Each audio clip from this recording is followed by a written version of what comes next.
L'amiral Marcus Hay poussa la porte de la salle de conférence du JSOC, s'attendant au calme silencieux qu'il trouvait toujours avant le lever du soleil. Au lieu de cela, il s'arrêta net. Une femme seule était assise à la longue table polie.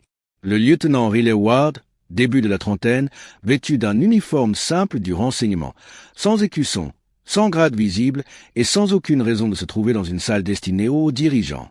Pourtant, elle était là, démontant calmement un M-Sen, cette barrette éprouvée au combat, comme s'il était une extension de ses propres mains. Les pas ralentirent dans le couloir alors que les officiers qui passaient l'apercevaient. Quelques chuchotements flottèrent dans l'air. Quelqu'un eut un sourire en coin. Un autre marmonna. Qu'est-ce qu'une gratte-papier du renseignement fait avec ce monstre? La voix de Hay traversa net la pièce. « Lieutenant, pourquoi êtes-vous ici ?» Riley ne tressaillit pas. Elle ne leva pas les yeux. Elle continua de travailler avec une précision calme et régulière qui ne correspondait ni à son grade, ni à son uniforme, ni à l'histoire que racontait son dossier personnel. Hay fit un pas de plus, et en ce seul instant, il vit quelque chose dans ses mains. Quelque chose qui n'appartenait à aucun lieutenant du renseignement ordinaire. Avant de commencer, assurez-vous de vous abonner à la chaîne pour ne jamais manquer ces histoires vraies de courage. Et dites-nous dans les commentaires, d'où nous regardez-vous aujourd'hui? Le lieutenant Riley Ward ressemblait au genre de personne que les gens négligeaient sans même essayer. Un uniforme simple du renseignement de la marine. Pas d'écusson de combat, pas de grade visible sous le col de son maillot de corps. Pas de médaille, pas d'arrogance, aucun signe de quelqu'un qui avait un jour dépassé le cadre d'un bureau. Pour la plupart, elle semblait oubliable, le genre d'officier subalterne qui se fondait dans l'arrière-plan du JSOC sans laisser la moindre ombre derrière elle. Mais plus l'amiral Marcus Hay l'observait, plus il remarquait la seule chose qu'elle ne pouvait pas cacher, l'intensité silencieuse de ses mouvements, le calme chirurgical de ses mains et l'immobilité de quelqu'un qui avait vécu bien plus près du danger que son uniforme ne l'admettait. Hay était dans les opérations spéciales depuis plus de 4 décennies. Il avait commandé des équipes SEAL en Irak, en Afghanistan, dans la Corne de l'Afrique et dans trop d'endroits sans nom pour les compter. Il avait enterré des amis, sauvé des inconnus et appris à lire les gens en quelques secondes. C'était quelque chose que le temps gravait en vous, la capacité de sentir quand quelqu'un n'était pas ce qu'il prétendait être. Et la femme devant lui, assise seule avant l'aube, démontant un barrette calibre 50 comme si elle époustait un vieil ami, elle n'était pas ce que disait son dossier. Il souleva sa fiche personnelle du dossier qu'il avait apporté. Propre, bien rangé, presque suspectement simple. Division d'analyse du renseignement naval affectée au JSOC il y a 8 mois. Pas de déploiement, pas de qualification longue distance. Pas de spécialité en armement. Rien, absolument rien n'expliquait pourquoi elle manipulait une arme plus lourde que certains marines avec le genre de grâce que la plupart des tireurs n'atteignaient jamais en une vie. Riley ne parla pas. Elle n'essaya pas de se justifier ou de défendre la raison pour laquelle elle avait un M107 usé par la guerre sous la table. Elle continua simplement son travail. Mouvement lent, fluide, efficace. Une expiration silencieuse avec chaque pièce qu'elle mettait de côté. Elle ne regarda pas les officiers qui chuchotaient dans l'embrasure de la porte. Elle ne tressaillit pas aux commentaires sournois qui glissaient depuis le couloir. Même lorsque les gens ricanaient, l'analyste jouait encore au sniper. Elle restait composée, presque détachée, comme si leurs opinions n'étaient rien de plus que du vent passant devant une fenêtre fermée. Cette immobilité mettait les gens mal à l'aise. Elle rendait Hay curieux. Il s'approcha, observant ses mains, les traces de doigts sur le récepteur. Les légères piqûres le long du canon usé par des tempêtes de sable qu'aucune arme restée au pays n'avait jamais enduré. La ligne subtile d'usinage personnalisé le long de la bouche du canon. Un travail qu'il n'avait pas vu depuis des décennies. Un travail que seuls les maîtres artisans et les tireurs d'élite de la vieille école savaient faire. Des techniques presque éteintes. Quelque chose ne collait pas. Quelque chose clochait. Ou plus précisément, quelque chose était caché. Riley fit enfin une pause pour attraper un chiffon, et elle remarqua un autre détail. Un carnet de terrain à côté de son équipement. Les bords effilochés, la couverture tachée, les pages gonflées par une humidité qui semblait être celle du désert, cuite en elle par des années d'utilisation intensive. Aucun officier du renseignement ne portait une chose pareille. Pas à moins d'avoir passé du temps dans des endroits qu'aucune carte ne montrait publiquement. Il jeta un coup d'œil vers la porte alors qu'une silhouette familière entrait. Le maître principal Donovan Brigg, milieu de la cinquantaine, une cicatrice sur la mâchoire venant de Somalie. Les yeux perçants comme un faucon. L'homme avait formé la moitié des tireurs longue distance des opérations spéciales pendant les années 90 et 2000. Briggs se figea au moment où il vit le fusil de Riley. Il ne s'adressa pas à elle. Il s'adressa à l'arme. Nom de Dieu, qui vous a appris à régler un canon comme ça? Riley ne répondit pas. Elle n'en avait pas besoin. Ses mains l'avaient déjà fait. Le capitaine Lauren Keating entra ensuite, commandante du groupe de développement de la guerre spéciale. Une posture nette et stratégique même avant le lever du soleil. Elle scanna la pièce. Aïe, Briggs, Riley, le fusil. Et quelque chose dans son expression changea. Une lueur de reconnaissance peut-être, ou de suspicion. Mais elle garda le silence, attendant que Aïe parle en premier. Il retourna son dossier personnel et tapa sur la page d'un doigt. Votre dossier dit renseignement. Vos mains disent tout autre chose. Alors, je vais vous demander à nouveau, lieutenant, que faites-vous exactement ici? Riley croisa son regard pour la première fois. Pas de peur, pas d'attitude, juste une acceptation calme, comme si elle savait que ce moment arriverait tôt ou tard. Elle ne mentit pas. Elle ne se proposa pas non plus de donner des détails. Elle dit simplement « Je nettoie mon fusil, monsieur ». Et d'une certaine manière, cette réponse était la partie la moins crédible de toutes. L'amiral Aïe ne laissa pas le silence s'étirer longtemps. Il voulait des réponses et il les voulait maintenant. Mais chaque fois qu'il insistait, Riley n'offrait rien de plus que le strict minimum, des réponses factuelles et nettes qui ne révélaient rien et cachaient tout. Qui vous a autorisé à porter cette arme ici? Elle a été transportée avec mon équipement réglementaire, monsieur. Pourquoi avez-vous un M107 de toute façon? Il m'a été assigné. Assigné par qui? Canaux opérationnels, monsieur. Pas un tremblement dans sa voix, pas une lueur d'hésitation, juste des réponses propres et précises qui ne lui donnaient absolument rien à travailler, et cela ne fit que resserrer le nœud dans l'estomac de Aïe. La nouvelle se répandit vite. Au moment où Riley sortit dans le couloir avec Aïe derrière elle, plusieurs officiers s'étaient déjà rassemblés en un demi-cercle lâche, la curiosité se mêlant à l'amusement. Le lieutenant Connor se tenait au centre, les bras croisés sur sa poitrine comme s'il regardait un numéro de cirque dont il connaissait déjà la fin. Et était un fier sniper SEAL, 9 ans de service, décoré, bruyant et douloureusement confiant en ses propres capacités. Il jeta un coup d'œil à l'étui à fusil de Riley et aboya un rire. Les gamins du renseignement ne reconstruisent pas des calibres 50, dit-il assez fort pour que tout le monde entende. Ce truc va la renverser. Des rires éclatèrent. Les téléphones sortirent. Quelqu'un marmonna. Ça va aller sur le chat de groupe ce soir. Quelques-uns essayèrent de l'enregistrer ouvertement. D'autres firent semblant de ne pas le faire, mais tout le monde savait qu'ils enverraient les clips avant le petit déjeuner. Riley ne dit pas un mot. Elle ne leva pas la tête. Elle absorba simplement le bruit comme s'il s'agissait de la météo. Bruyant, irritant, mais inoffensif. Son silence ne se lisait pas comme de la peur. Il ne se lisait pas comme de la honte. Il se lisait comme quelque chose de bien plus troublant. De l'endurance, comme si elle avait entendu bien pire dans des endroits bien plus rudes. Aïe le remarqua. Briggs le remarqua. Et même Keating fit une pause, observant Riley comme un joueur d'échecs étudie un nouveau coup surprenant. L'amiral s'interposa finalement entre elle et la foule grandissante. « Lieutenant, dit-il, la voix tranchante. Si vous avez fini de faire le beau, nous nous dirigeons vers le stand de tir. » Et eut un sourire en coin. « Pourquoi faire, monsieur? On teste si elle peut le soulever sans tomber? » Quelques officiers ricanèrent. Aïe ne prit pas la peine de répondre. « Ward, avec moi. » C'était tout. Le groupe suivit. Certains marchaient par pure curiosité.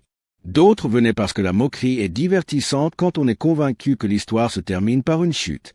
Et certains, un très petit groupe, suivaient parce que quelque chose dans son calme les troublait, parce que les gens qui ne craignent rien ont leur raison. Le stand de tir longue distance du JSOC s'étendait avec des plaques d'acier à des distances mesurées. Le soleil du matin n'avait pas encore percé l'horizon, laissant la vallée dans un gris pâle.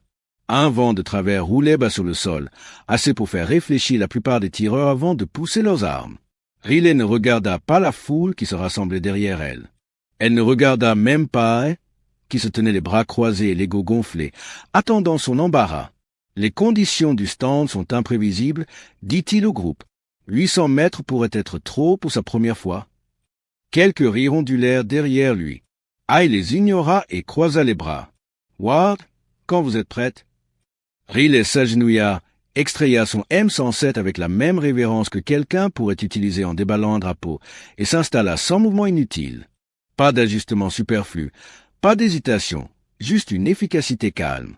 Elle s'avança, la voix dégoulinante de sarcasme. Elle va rater la première cible à 8 cents. Riley ne répondit pas. Elle ne regarda même pas dans sa direction. Elle chargea une seule cartouche, ferma la culasse, se cala sur la crosse. Sa respiration ralentit. Son doigt reposa doucement, presque tendrement, le long du cadre, et puis elle tira. Un craquement profond et roulant frappa l'air. La poussière se souleva. La plaque d'acier à 800 mètres sonna comme une cloche d'église. Quelqu'un derrière et siffla bas. Riley ne réagit pas au bruit. Elle tendit simplement la main pour sa prochaine cartouche. Elle l'observait avec des yeux plissés. Elle n'était pas chanceuse. Elle ne devinait pas. Ses mouvements étaient trop propres, trop confiants, trop exercés. Elle tira à nouveau. 1300 mètres. Un autre impact parfait. Et changea de pied d'appui. Son sourire confiant vacilla. Elle a eu de la chance 2 fois, marmonna-t-il, mais sa voix manquait de conviction. Riley tira une 3e cartouche. 1800 mètres. L'acier sonna encore, en plein centre. Cette fois, les rires ne vinrent pas. Des chuchotements les remplacèrent. C'est quoi ce bordel? Aucun officier du renseignement ne tire comme ça. Qui l'a formée? Est-elle vraiment du renseignement? Riley ne regarda aucun d'eux. Elle ne sourit pas. Elle ne jubila pas. Elle continua simplement son travail comme si elle était seule, comme si le monde derrière elle n'existait pas, et essaya de sauver sa fierté. « Monsieur, ça ne veut rien dire. N'importe qui peut répéter sur ces distances. C'est juste de la politique de toute façon. Probablement une pression liée au genre. » Briggs se tourna vers lui si brusquement que s'arrêta au milieu de sa phrase. « Vous pensez que le genre l'a aidé à placer ses tirs? Ou peut-être que vous n'aimez simplement pas voir quelqu'un de la moitié de votre taille gérer le recul mieux que vous. » Elle devint rouge. Keating ne dit rien, mais son expression avait changé. Elle n'avait plus l'air amusée. Elle avait l'air intriguée. Elle gardait ses yeux sur Riley. Plus elle tirait, plus il devenait soupçonneux. Non pas parce qu'elle était bonne, mais parce qu'elle était trop bonne. Ses corrections étaient minuscules, exactes, ajustées en fractions que seule une personne avec des années d'expérience au combat pouvait prédire. Elle ne tirait pas comme un officier du renseignement. Elle tirait comme quelqu'un qui avait un jour vécu avec un fusil pendant des mois d'affilée. Le silence s'installa sur le stand alors que la fumée se dissipait. Riley resta stable, respirant calmement comme si rien de tout cela n'avait d'importance. Mais pour tous ceux qui regardaient, cela en avait. Cela changeait tout. Et maintenant, la question planait lourdement dans l'air du matin, non dite, mais impossible à ignorer. Qu'auriez-vous fait à ce moment-là? Seriez-vous resté silencieux, ou auriez-vous demandé qui elle était vraiment?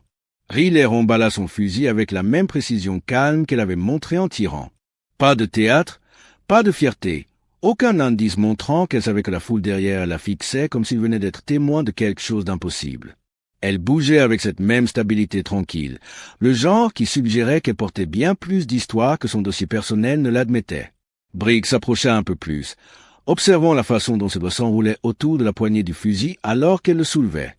Le contrôle par pression inversée qu'elle utilisait était si subtil que la plupart des tireurs ne le reconnaîtraient pas, mais Briggs le fit. C'était une technique enseignée presque exclusivement aux tireurs d'élite éclaireurs des marines et aux spécialistes longue distance de la Devrue. Les tireurs qui vivaient dans la terre apprenaient à combattre avec le fusil au lieu de laisser le recul dicter le tir et s'entraînaient jusqu'à ce que l'instinct remplace la pensée. Les officiers du renseignement ne tenaient pas les fusils comme ça. Riley ajusta légèrement l'arme, révélant les faibles lignes d'usinage près de la bouche du canon. Le souffle de Briggs se coupa un instant. Il connaissait ce motif, vieux, presque éteint, le genre de méthode de précision qu'il n'avait vu qu'une seule fois dans toute sa carrière. Et l'homme qui l'utilisait avait été une légende dans leur monde. Un sniper si doué que les jeunes opérateurs traitaient son nom comme une histoire au lieu d'un souvenir. Briggs ne dit rien. Pas encore. Mais quelque chose dans sa posture changea. La moquerie s'évapora. Il l'étudiait maintenant, il ne doutait plus d'elle. Le capitaine Lorraine Keating les rejoignit sur le pas de tir, les bras croisés, les yeux plissés avec une attention qu'elle n'avait pas montrée plus tôt. Elle ne regardait pas le fusil de Riley. Elle fixait Riley elle-même, plus spécifiquement le nom imprimé sur le coin du carnet de terrain usé posé à côté de son équipement. Ward. Keating connaissait ce nom. Elle l'avait vu il y a des années dans un rapport après action de Fallujah, un nom lié à un sniper de reconnaissance des marines qui avait traîné des hommes blessés hors d'une rue où personne ne survivait. Un homme dont la mort avait frappé les opérations spéciales plus durement qu'il ne l'admettait. Elle ne verbalisa pas le lien. Pas encore. Elle s'approcha alors que Riley passait le fusil sur son épaule. Pendant une brève seconde, alors qu'elle ajustait la sangle, son col bougea, révélant une cicatrice fine et pâle traçant une diagonale sur le haut de sa poitrine. Ce n'était pas récent. Ce n'était pas accidentel. C'était le genre de marque que les snipers gagnaient en rampant sur des crêtes de schiste où la roche tranchait tout ce qu'elle touchait. Seules les personnes qui avaient rampé sur le ventre sous le feu portaient des cicatrices comme ça. Le travail de renseignement ne vous donnait pas ça. La suspicion de Haï s'approfondit. Il avait passé trop d'années autour de guerriers qui perfectionnaient leur art par la douleur et la nécessité. Riley bougeait comme l'un d'eux. Elle respirait comme l'un d'eux. Elle réagissait comme l'un d'eux, et elle portait cette cicatrice comme si elle l'avait gagnée bien avant que le JSOC ne l'enregistre dans un système. Elle tendit la main vers son carnet ensuite, et elle remarqua quelque chose qu'il n'avait pas vu avant. Des grains de sable beige incrustés en permanence le long des bords des pages, fusionnés dans le papier comme s'ils étaient là depuis des années. Il en frotta un peu sur son pouce. Pas du sable local, pas du sable d'entraînement. Du sable fin et léger du désert, du sable syrien, le genre qui s'accrochait à tout. Uniforme, équipement, couverture, carnet. Après des nuits passées sur des lignes de crête à attendre qu'une cible de haute valeur sorte à découvert, la suspicion de Haï se transforma en certitude. Briggs se plaça finalement à côté de lui et baissa la voix. « Monsieur, je connais ce travail sur la bouche du canon. Et ces lectures du vent. C'est de l'artisanat de la vieille école. Le genre qu'on a arrêté d'enseigner il y a des décennies. » Haï ne répondit pas.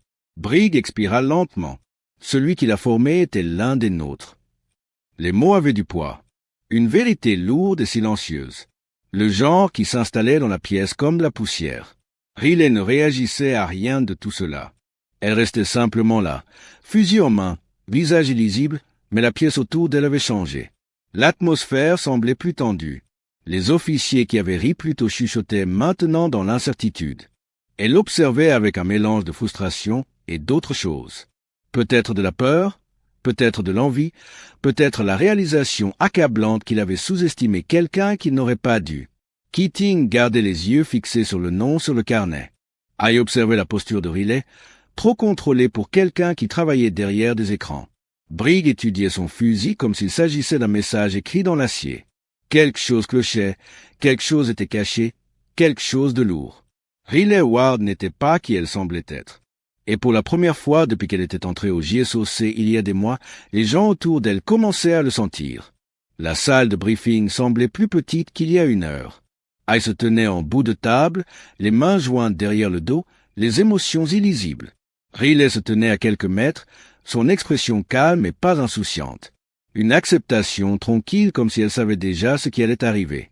Briggs s'attardait près du mur du fond, les yeux vifs, l'étudiant comme un historien étudie une relique qu'il pensait que le monde avait perdue. Elle était affalée dans une chaise, feignant une confiance qu'il ne ressentait plus tout à fait. Haï tapa légèrement sur la table. « Lieutenant Ward, équipez-vous. Nous retournons au stand de tir. » Elle fronça les sourcils. « Pourquoi faire?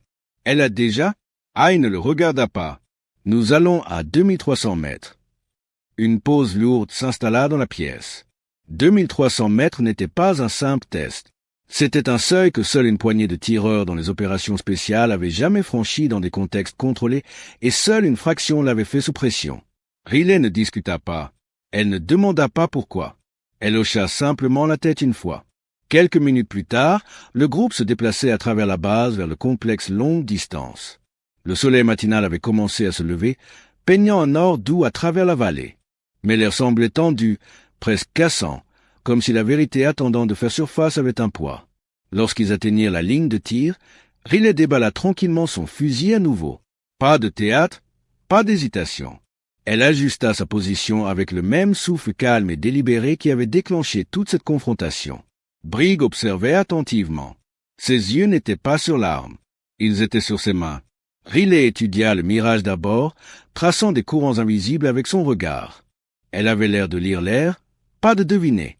Elle scanna la crête, puis la vallée, puis la façon dont la poussière roulait en minuscules spirales près du sol. Elle ne jeta pas d'un coup d'œil au moniteur numérique devant de travers aux flux atmosphériques. Elle les ignora complètement. Elle le remarqua. Elle le remarqua. Tout le monde derrière elle le remarqua. Elle voyait le vent de la façon dont seule une poignée de snipers dans le monde pouvait le voir.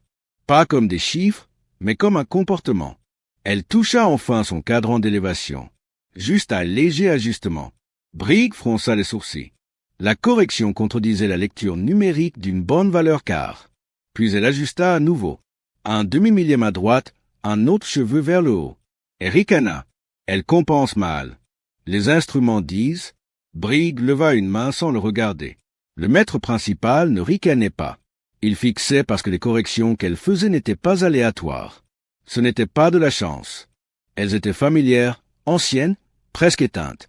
Une façon de lire les couches de vent enseignée seulement par un petit groupe d'opérateurs au début des opérations spéciales modernes, bien avant les applications balistiques et les ordinateurs avancés.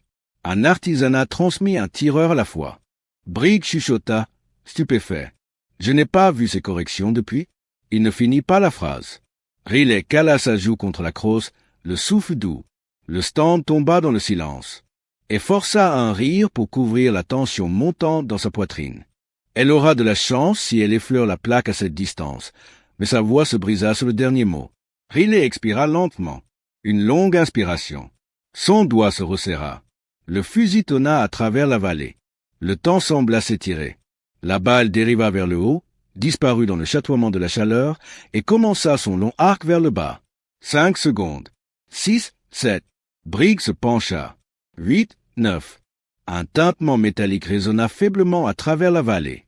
En plein centre. Pendant un moment, personne ne bougea. Personne ne respira.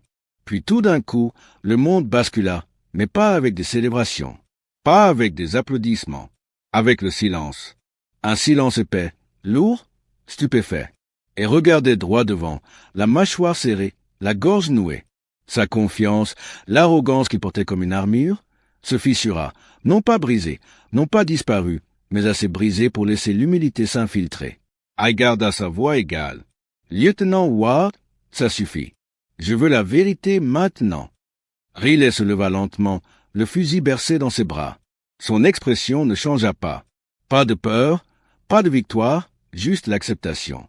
Elle regarda Aïe et dit calmement, « J'ai réussi un tir en Syrie. » Et cligna des yeux.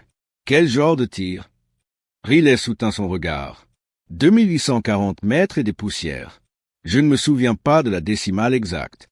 Chaque personne sur ce stand se figea. Elle sentit une étrange pression froide dans sa poitrine. Il connaissait ce nombre. Il se souvenait des disputes classifiées, des analystes insistant sur le fait que le tir était impossible, des comités qu'il appelait une anomalie statistique, des départements qu'il avait enterrés par peur que le reconnaître ne perturbe la doctrine, et maintenant le tireur se tenait juste devant lui. Riley continua doucement. La communauté du renseignement voulait appeler ça un coup de chance. Il ne voulait pas que ce soit enregistré. Briggs prit une lente inspiration, les souvenirs s'écrasant fort et vite. Un nom résonna dans son esprit. Un sniper de reconnaissance des marines qui avait un jour maîtrisé la toute même méthode de réglage de canon que Riley utilisait. Un homme aux côtés duquel Briggs avait servi. Un homme à qui il avait confié sa vie. Un homme nommé Ward. Il s'approcha, les yeux verrouillés sur le visage de Riley, la réalisation se déployant avec une clarté douloureuse. « Votre père ?» Sa voix se brisa presque. « Riley, votre père était Owen Ward. » Riley baissa les yeux. Elle ne parla pas.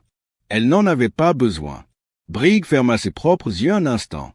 Quand il les rouvrit, le poids des vieilles batailles, des vieux amis et des vieux fantômes se lisait sur son expression. « Il vous a appris, » chuchota-t-il.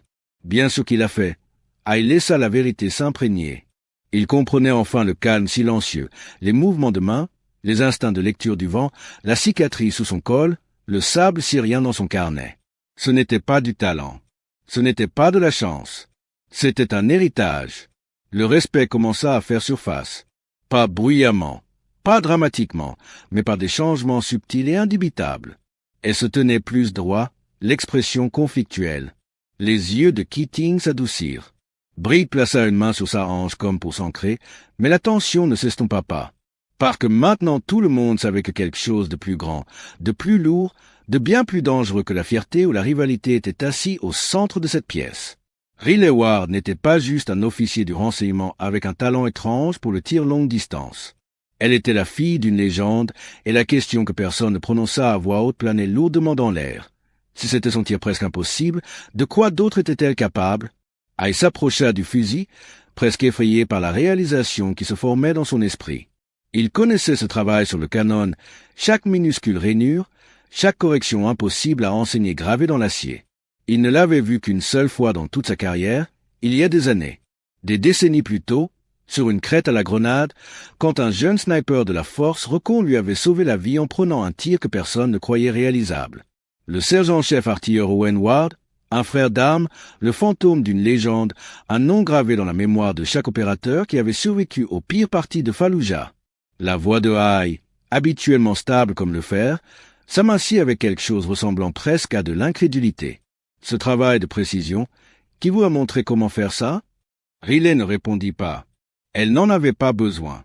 Briggs s'avança, s'arrêtant juste à un pied d'elle, la fixant dans les yeux comme s'il cherchait un fantôme qu'il avait connu autrefois. Sa voix sortit basse, presque brisée. « Vous êtes la fille de Ward, n'est-ce pas ?» Riley ne cligna pas des yeux. Elle ne recula pas. Elle hocha simplement la tête une fois, calme, humble, acceptant la vérité qu'elle avait passé des années à protéger. Un silence se répandit dans la pièce comme une vague lente. Pas le silence du choc, pas le silence de la peur, mais le silence de la reconnaissance, le genre qui n'apparaît que lorsque le passé entre dans le présent, portant un nouveau nom. Elle sentit sa posture changer sans réfléchir, ses épaules s'abaissèrent. Son ton s'adoucit. Il n'y avait plus de grade dans sa voix maintenant, seulement de la mémoire. « Votre père, il m'a sauvé la vie, » dit-il doucement. Fallujah l'a pris. Mais avant ça, il a porté la moitié de cette communauté sur son dos. Riley baissa les yeux, non par honte, mais par respect. Le capitaine Keating se tenait plus droite, presque au garde-à-vous. Elle avait entendu des histoires sur Owen Ward, chuchotées dans les fosses d'entraînement, transmises dans les cercles de snipers, enseignées comme une écriture sainte à ceux qui croyaient en l'artisanat plus qu'en la technologie. Son expression passa de l'analyse à la révérence. Le maître principal Briggs avala difficilement.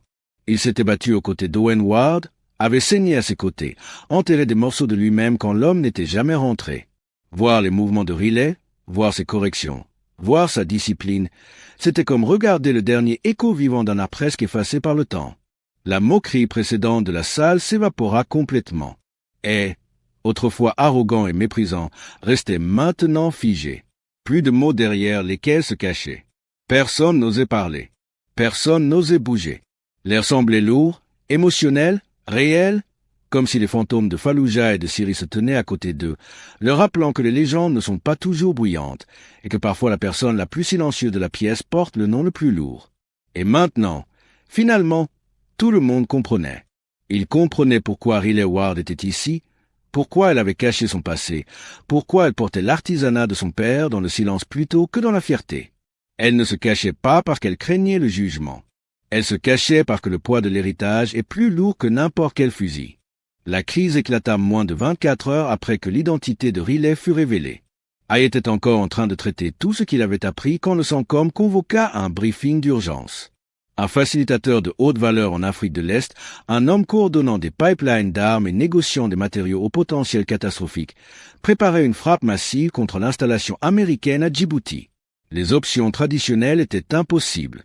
La cible était profondément à l'intérieur d'un complexe montagneux entouré d'un terrain hostile et de restrictions politiques superposées. Il n'y avait qu'une seule solution.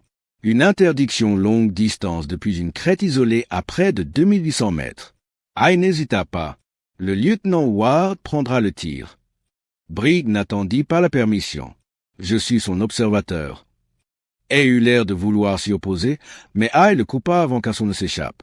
Lieutenant Haï, vous êtes affecté à la sécurité d'exfiltration. Haï avala difficilement, le ressentiment bouillonnant sous la surface. Mais la mission était plus grande que la fierté et tout le monde le savait. Des heures plus tard, l'équipe atterrit en Afrique de l'Est sous un ciel sans lune. L'air portait la chaleur d'une journée qui avait brûlé la vallée à vif. La crête surplombant le complexe était déchiquetée, jonchée de pierres instables qui bougeaient sous chaque pas. Mais Riley se déplaçait avec un calme exercé. Pas vite, pas imprudemment, juste avec certitude. Briggs suivait quelques pas derrière, scannant le terrain avec les instincts las d'un homme qui avait survécu à trop de nuits comme celle-ci. Ils atteignirent leur position de planque à 2690 mètres du complexe cible. La vallée s'étendait sous eux comme une chose vivante. Les thermiques changeaient, la poussière tourbillonnait, le vent glissait à travers des couches que les instruments ne pouvaient pas entièrement mesurer. Une pression comme celle-ci brise même les tireurs expérimentés, murmura Briggs. Mais Riley ne tressaillit pas. Pendant 14 heures, elle ne fit rien d'autre qu'observer. Elle regarda comment la chaleur changeait avec la descente du soleil, comment le vent s'enroulait autour des falaises, comment la poussière montait, tombait et dérivait avec des courants invisibles. Elle construisit une carte mentale du vent plus précise que tout ce que les ordinateurs de Sutherland pouvaient fournir. Elle communiquait des mises à jour par radio, mais la tension irradiait de sa voix.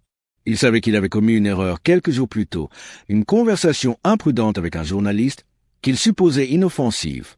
Il n'avait pas divulgué de détails, mais il avait donné assez de miettes pour que les analystes ennemis resserrent leur chronologie de sécurité, et cela se voyait. Juste après le crépuscule, Briggs repéra un mouvement soudain à travers la lunette. La cible apparut tôt, flanquée de lieutenants, se dirigeant vers la cour avec beaucoup moins d'avertissement que prévu. La voix d'eux se brisa à la radio. Nous avons du mouvement, plutôt que prévu. Ils savent quelque chose. Riley ne paniqua pas. Elle ne parla pas. Elle expira seulement lentement. Briggs tendit la main vers le matromètre, puis s'arrêta. Riley ajustait déjà ses cadrans, mais la correction qu'elle faisait contredisait chaque lecture numérique. Un décalage complet vers la droite, une élévation légèrement plus haute. Briggs sentit sa poitrine se serrer. Riley, les instruments disent... Elle secoua la tête une fois. Il se souvint des mots d'Owen Ward des décennies plus tôt. Fais confiance à l'air. Fais confiance à tes yeux. Sens le voyage de la balle avant de l'envoyer. Briggs baissa l'instrument. Il se pencha tout près. À toi de jouer, chuchota-t-il. Je te fais confiance. Riley s'installa derrière la lunette. Sa respiration ralentit, devenant quelque chose de mécanique, contrôlé. La vallée chatoyait sous les dernières traces de la lumière du jour. Elle regarda la cible faire un pas dans une zone de terrain découvert. Puis elle pressa la détente. Le fusil tonna à travers la crête, résonnant jusque dans la vallée. La balle s'éleva dans l'obscurité, disparaissant le temps d'un battement de cœur. Puis à un autre, 5 secondes, 6, 7, l'air changea. Les vents entrèrent en collision à mi-bande, claquant la balle sur le côté. Elle corrigea, plongea, s'enroula, se stabilisa. 8 secondes. 9, un bruit sous-métallique et faible résonna depuis le complexe, impact confirmé. Briggs expira dans une pure incrédulité. Tu l'as eu? En bas, la cour entra en éruption. Les gardes tournaient en rond, criant vers le ciel, cherchant des avions ou des drones. Ils ne regardèrent pas une seule fois vers la crête à 3 kilomètres de là. Riley ne célébra pas. Elle commença simplement à démonter le fusil et appela frénétiquement par radio. Des patrouilles bougent. Ils fouillent les lignes de crête. Vous devez vous exfiltrer maintenant. Briggs et Riley se déplacèrent dans l'obscurité, près du sol, les ombres se fondant avec les rochers. 2 fois, ils se figèrent alors que des projecteurs balayaient dangereusement près. Une fois, ils entendirent des voix à portée de bras, des soldats ennemis parcourant le flanc de la colline à la recherche du fantôme, qui venait de briser leur défense. Ils restèrent silencieux. Ils continuèrent de bouger. Au moment où ils atteignirent le point d'extraction, l'épuisement s'accrochait à leur corps comme une seconde peau. Mais ils y arrivèrent. Et des heures plus tard, à l'intérieur d'un canal sécurisé du JSOC, la confirmation arriva. La cible ne coordonnait pas seulement des attaques. Il préparait des matériaux pour une frappe radiologique visant 8000 Américains stationnés à Djibouti. Le tir de Riley n'avait pas seulement éliminé une menace. Il avait arrêté une catastrophe. Une balle, une distance impossible, un lieutenant silencieux qui portait un héritage que le monde avait presque oublié. De retour au JSOC, l'atmosphère passa de la tension à quelque chose de bien plus lourd. Les analystes du renseignement assemblèrent les communications interceptées, les routes d'approvisionnement perturbées, les transactions gelées. Au final, il n'y avait aucun doute. Le tir de Riley avait empêché une catastrophe radiologique qui aurait déchiré la base de Djibouti et tué des milliers de personnes. Ce qu'elle avait fait en 9 secondes avait changé le cours de toute une région. Pourtant, Riley n'en parla pas. Elle ne demanda pas quelle était l'ampleur de l'impact. Elle écouta simplement, hocha la tête une fois et porta le poids tranquillement sur ses épaules. Elle n'était plus le même homme qui s'était moqué d'elle quelques jours plus tôt. Il se tenait devant elle dans un couloir calme, sa posture n'étant plus défensive ou fière, mais humble, presque incertaine. Il prit une inspiration, puis dit « J'avais tort. Pas d'excuses, pas de diversion, juste la vérité. » Il lui raconta que son oncle avait servi à Fallujah, un officier des marines sorti d'une zone mortelle par nul autre que le sergent-chef artilleur Owen Ward. « Votre père a sauvé ma famille, » dit-il. « J'aurais dû respecter ce nom dès le début. » Riley accepta les excuses avec la même grâce calme qu'elle portait partout. Pas d'amertume, pas de jugement, une simple reconnaissance entre deux personnes qui se comprenaient enfin l'une l'autre. Quelques jours plus tard, l'amiral l'appela dans son bureau. La pièce était vide à l'exception d'une seule boîte vitrine sur la table. À l'intérieur reposaient les plaques d'identité de son père, ses notes de terrain abîmées et une photographie délavée de High, Brigg et Owen Ward debout côte à la grenade. La voix de High s'adoucit en la lui tendant. « Je lui ai promis de veiller sur vous, » dit-il doucement. « Il m'a demandé de vous transmettre ceci quand vous seriez prête. » Riley toucha le verre, son pouce traçant la vieille photographie avec une tendresse qui portait des années de souvenirs inexprimés. Brigg arriva ensuite, portant le fusil de l'héritage. Le vieux M107 usé par la bataille, réglé avec la même méthode éteinte que Riley avait reconnue le premier jour où elle avait touché son propre fusil. La crosse avait été refinie, mais les gravures restaient. La lignée de l'artisanat, les noms des hommes qu'il avait portés, finissant maintenant par le sien. « Ceci vous appartient, » dit Brigg. « Votre père faisait confiance à l'artisanat. Maintenant, c'est à vous de le porter vers l'avant. » Des semaines plus tard, Riley Ward marchait sur le terrain de Quantico avec un nouveau but. 18 étudiants de différentes branches l'attendaient sur la ligne de tir, jeunes, déterminés, affamés d'apprendre. Elle posa le fusil de l'héritage sur la table à côté du carnet de terrain de son père et parla de sa voix calme. « Rien d'important ne se trouve dans vos applications balistiques, » dit-elle. « La vraie force est silencieuse. Le respect se gagne dans le silence après le tir. Et les héritages ne s'héritent pas, ils se portent. » Alors que le vent dérivait à travers le stand, ces mots s'installèrent dans les cœurs de la prochaine génération. Et quelque part dans ce moment, l'arc que Riley avait un jour appris dans l'ombre trouva une nouvelle maison dans la lumière. La plupart des héros marchent parmi nous silencieusement. Vous ne savez jamais quel visage calme porte des décennies de courage, ou quel uniforme ordinaire cache un héritage bâti sur le sacrifice, la discipline et le poids silencieux de choix fait loin de chez soi. Riley Ward n'a jamais demandé de reconnaissance, n'a jamais cherché d'applaudissements, et n'a jamais cherché à être autre chose que ce que son père lui avait appris à être. Stable, préparé et humble dans les moments qui comptaient le plus. Son histoire est un rappel que la grandeur arrive souvent sans annonce, portée par des gens qui n'attendent rien et donnent tout. Si vous avez aimé cette histoire, n'oubliez pas de vous abonner à la chaîne Cohésion Interne pour découvrir d'autres récits de femmes d'exception dans les forces armées. Ces histoires gardent le courage vivant pour les générations à venir.